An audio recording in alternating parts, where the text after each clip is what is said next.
My name is Nitesh Sharma, student ID S11001861. My teaching major is physics.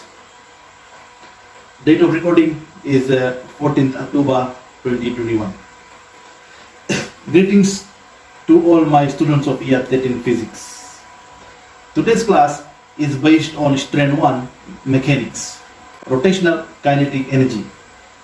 Before I begin with the lesson, I would like to share a quote with you. With a new day comes new strengths and new thoughts. Whatever the challenges we may be facing, we need to be positive. We should be prepared with strengths and new thoughts. Moving on, the learning outcome of today's lesson. By the end of the lesson, you should be able to derive an expression for velocity of solids moving up or down a slope to solve related problems. Our focus should be on the derivation aspect.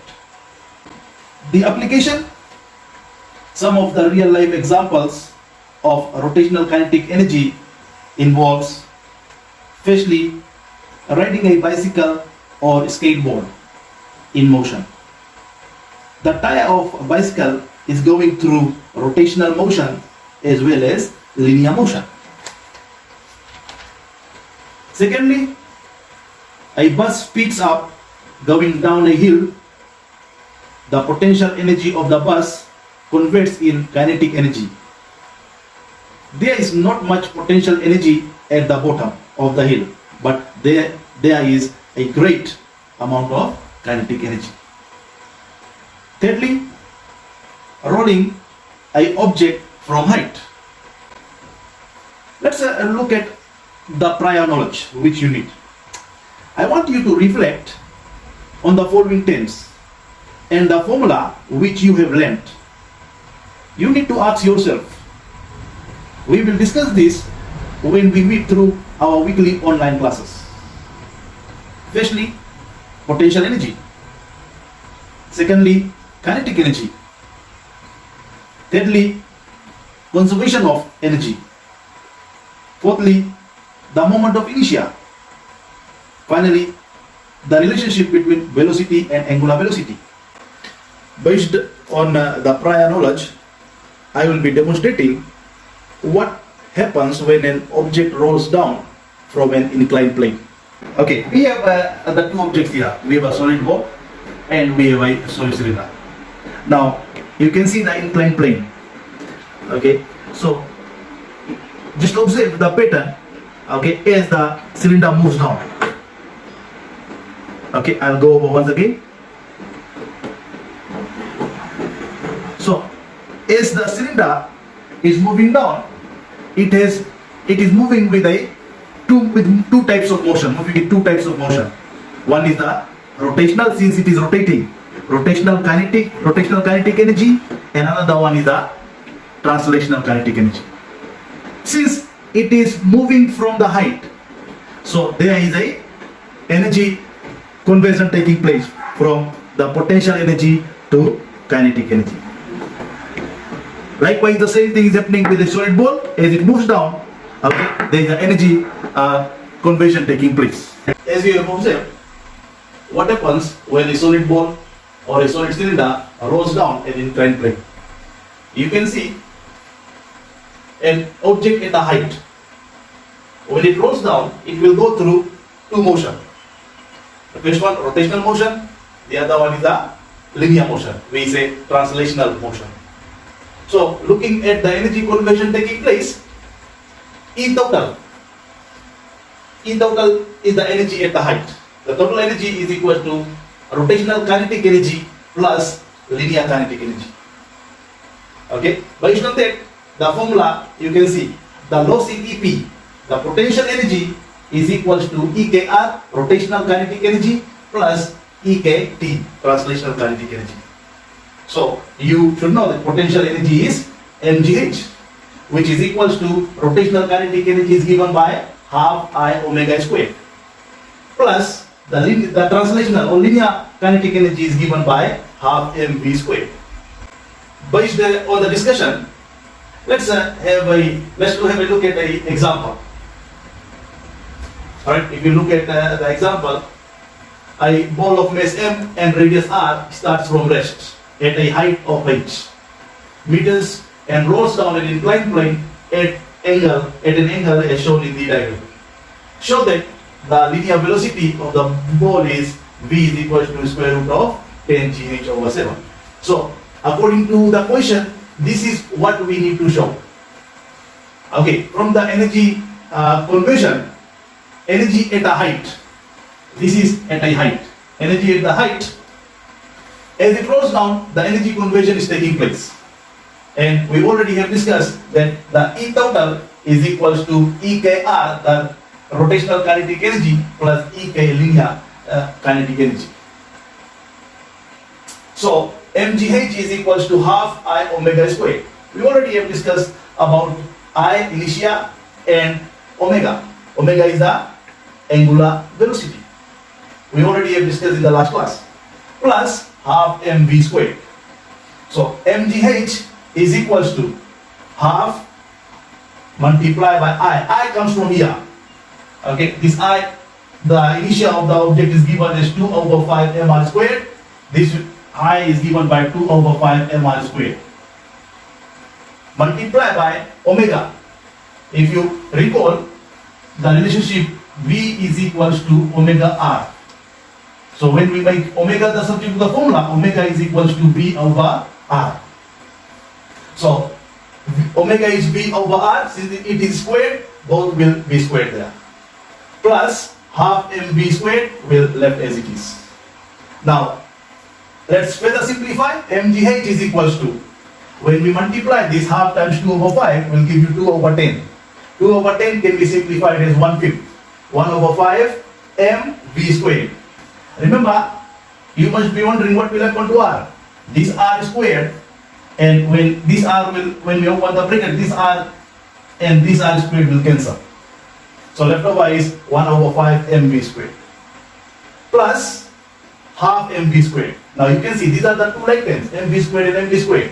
So mgh is equals to, when we add 1 over 5 plus 1 over 2 will give you 7 over 10 mv squared. Now we cancel the m. M are like terms, we cancel both m. Okay, so left over is basically gh is equals to 7 over 10 v squared.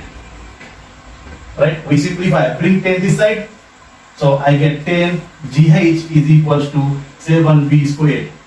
Divide by 7, divide by 7, cancels. Okay, so, and make v the subject of the formula by removing square, opposite of square root. So v is equals to square root of 10 gh over 7. You can check, this is what we get. I hope you have understood the derivation aspect of velocity when the two motion is taking place. Okay, similar to example 1, let me discuss another example to improve your understanding.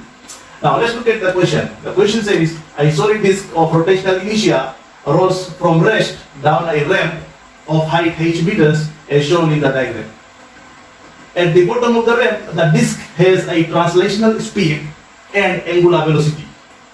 Show that the translational velocity of the disk is given by 4 gh over 3 square root. Now let's go over. Again, the same concept is happening there. An object at the height has a potential energy. As it rolls down, it is going through translational and a rotational motion. Now, based on that, our energy conversion will take place. Loss in EP is equals to EKR, rotational kinetic energy, plus translational kinetic energy. That is the first step. Now, next step, we substitute the formula. Potential energy is given by mgh, which is equals to the rotational kinetic energy is given by half I omega squared, plus the translational kinetic energy is half mv squared. Let's move on. Now we have to simplify. Remember, the inertia is given for any object. The inertia will be given. Let's substitute. mgh is equals to half I. We substitute for I. I is given by half mr squared. multiply by omega, as we already have discussed. V is equals to omega r, so omega is equals to V over r. So in place of omega, you will substitute V over r, whole thing squared, because it is being squared there. Plus half mv squared will remain there. Now let's simplify. mgh is equals to half and half we multiply, gives me 1/4 mr squared. We open the bracket, multiply by v squared over r squared, plus half mv squared. Now what happens? R squared and r squared, you can cancel it. Now left over is mgh is equals to 1/4 mv squared. Remember, r squared and r squared has been cancelled, plus half mv squared. Now mgh is equals to 3/4 mv squared. Now we are interested in making v the subject of the formula. So let's simplify further. So here you can see mgh and 3/4 mv squared, m and m can be cancelled. So left over is gh is equals to 3/4 v squared.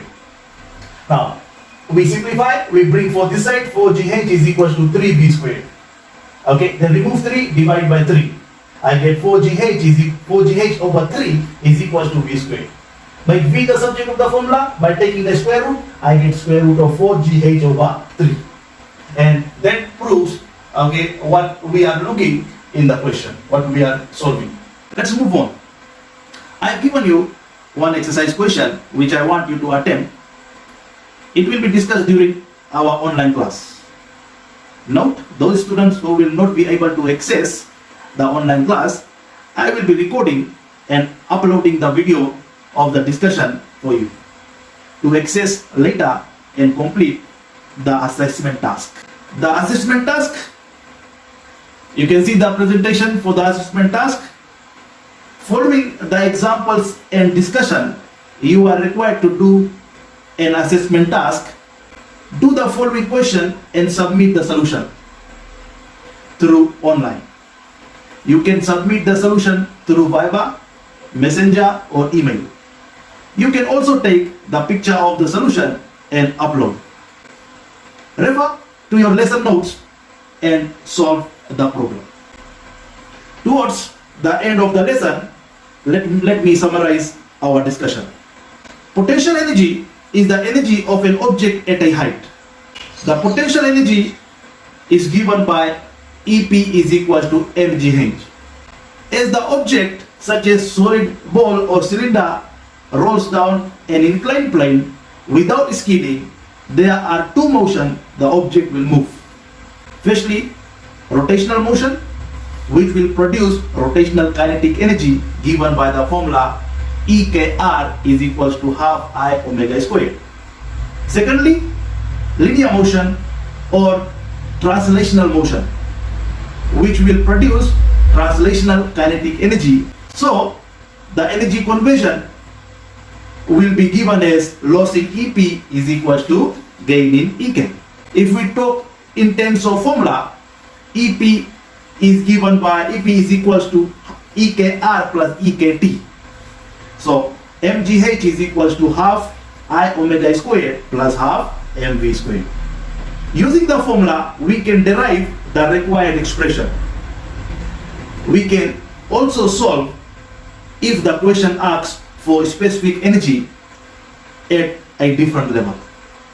Moving on, refer to some useful link attached in your lesson notes to improve your understanding about deriving an expression for any terms related to an object rolling up or down a slope. We will be meeting through our weekly online classes to discuss and clarify any doubts. At the end, I would like you to do a research work for the next class